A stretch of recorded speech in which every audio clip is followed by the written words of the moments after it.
Assalamualaikum warahmatullahi wabarakatuh, sobat beriman.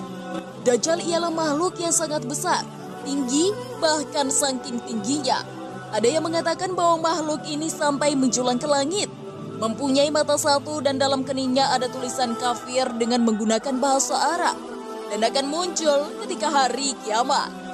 Namun sebelum lanjut pembahasannya, jangan lupa like, subscribe, dan nyalakan loncengnya agar jika ada video terbaru, Anda yang pertama kali menerima notifikasinya. Share video ini ke semua media sosial teman-teman, agar bersama kita berbagi kemanfaatan. Bantu kami untuk menyiarkan syiar-syiar Islam, sebagaimana sabda Rasulullah SAW. Apa yang kalian perbincangkan? Kami menjawab, kami sedang berbincang-bincang tentang hari kiamat. Beliau berkata, tidak akan terjadi hari kiamat hingga kalian lihat sebelumnya 10 tanda. Beliau menyebutkan dukhan atau asap, dajjal, dakbah, terbitnya matahari dari barat, turunnya Nabi Isa alaihissalam, Ya'jud dan Ma'jud, dan 3 khusuf dibenamkan ke dalam bumi, di timur, di barat, dan di Jazirah Arab. Yang terakhir adalah api yang keluar dari Yaman, mengusir atau mengiring manusia ke tempat berkumpulnya mereka.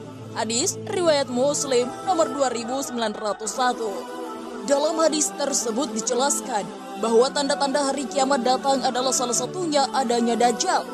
Namun bagaimana sebenarnya sejarah kelahiran Dajjal? Sobat beriman, inilah silsilah keluarga Dajjal. Ibu dan ayah Dajjal adalah penyembah berhala. Postur yang dimiliki ayah Dajjal adalah berbadan tinggi, gemuk, dan memiliki hidung seperti paruh burung. Sedangkan ibunya berbadan gemuk. Kedua tangannya panjang dan memiliki payudara yang besar. Mereka adalah keturunan Yahujah yang telah menikah selama 30 tahun tetapi belum dikaruniai seorang anak.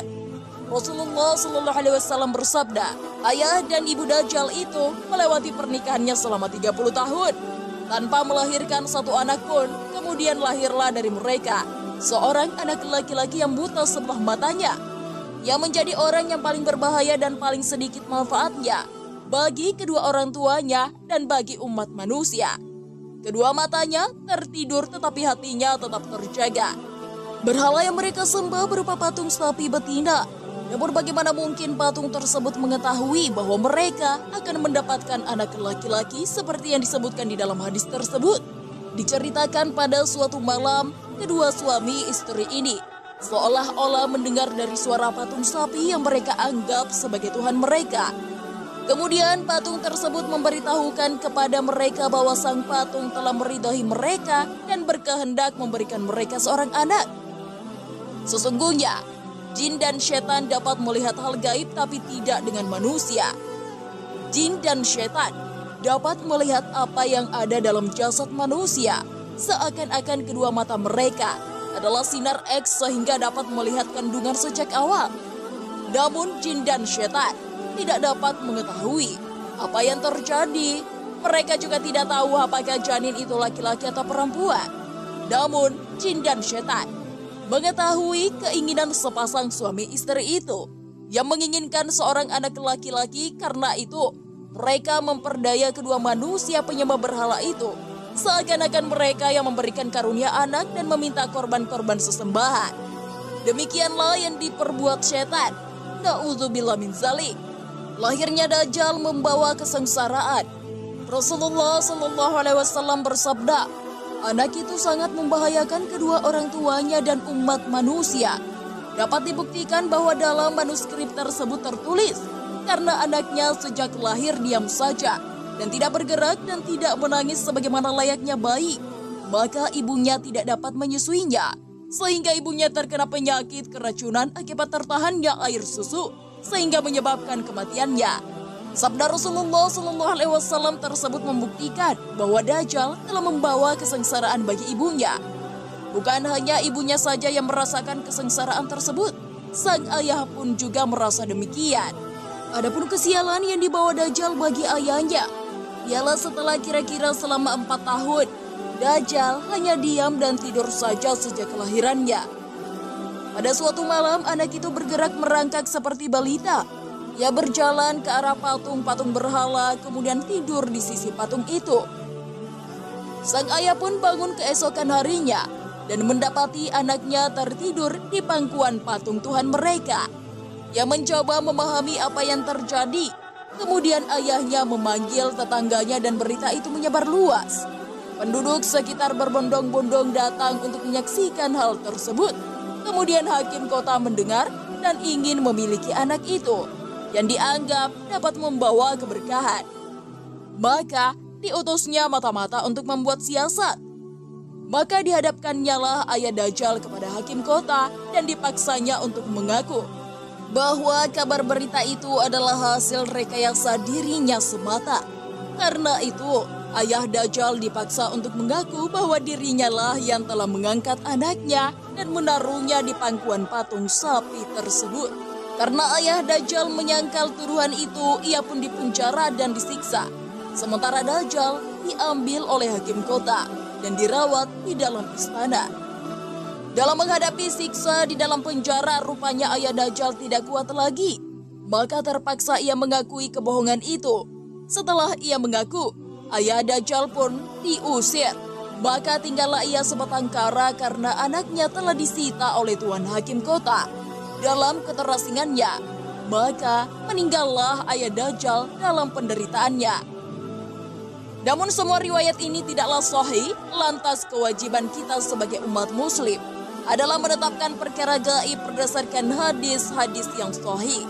Setelah berada di dalam istana selama kira-kira 1 tahun 1 bulan, penduduk itu dilanda bencana dalam kegelapan. Allah Subhanahu wa Ta'ala memusnahkan negeri itu dan ia memerintahkan Jibril menyelamatkan anak itu dan membawanya ke sebuah pulau terpencil yang terletak di suatu lautan luas yang disebut Laut Yaman. Pulau yang didiami oleh Dajjal dikenal dengan nama Jazirah At-Tusba Ar-Rahib wa Ad-Dabba Al-Halba, yakni sebuah pulau yang terdapat ular mengerikan dan hewan berbulu tebal. Hewan melata yang berbulu lebat inilah yang telah menjaganya selama Dajjal mendiami pulau itu. Hewan ini disebut sebagai Al-Jassasah. Pulau itu berukuran kecil, bagaikan tumpukan bebatuan. Pulau itu terpisah dari gugusan pulau-pulau yang banyak jumlahnya. Dan Dajjal sepanjang hari, sepanjang tahun selalu tidur layaknya penghuni gua. Allah Azza wa Jalla berfirman, "Hai Jibril, anak itu adalah hambaku, tetapi di akhir zaman ia akan mengaku sebagai Tuhan yang disembah di muka bumi. Aku akan mengutus hambaku yang lain untuk menyiksanya dengan siksaan pedih dan akan membunuhnya pada suatu saat tertentu yang tidak akan diingkari oleh hambaku." Orang tersebut adalah seorang nabi yang diutus pada suatu masa dan ia menjadi wali tanpa wahyu pada menjelang akhir zaman. Hadis riwayat Alim Haidar bin Arif Billah Abdul bin Salama bin Syar.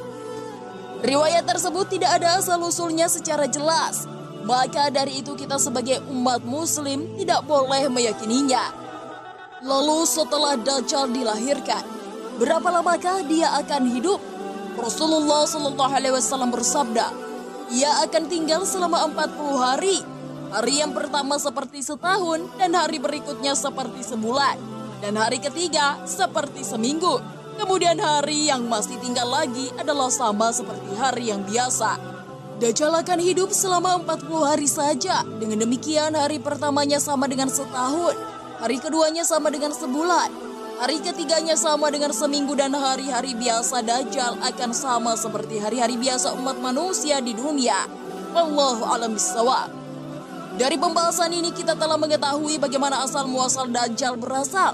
Sesungguhnya tidak ada satupun manusia yang mengetahui kepastian kapan datangnya hari kiamat termasuk di dalamnya. Kapan Dajjal akan turun ke muka bumi dan mengaku sebagai nabi. Sesungguhnya hanya Allah yang mengetahui maha segalanya. Dan semoga informasi ini bermanfaat untuk kita semua. Amin ya robbal alamin. Demikian berita hari ini. Nantikan video berikutnya dengan berbagai konten-konten Islam yang bermanfaat. Sampai jumpa di video berikutnya. Salam Habib Arikleih TV. Wassalamualaikum warahmatullahi wabarakatuh.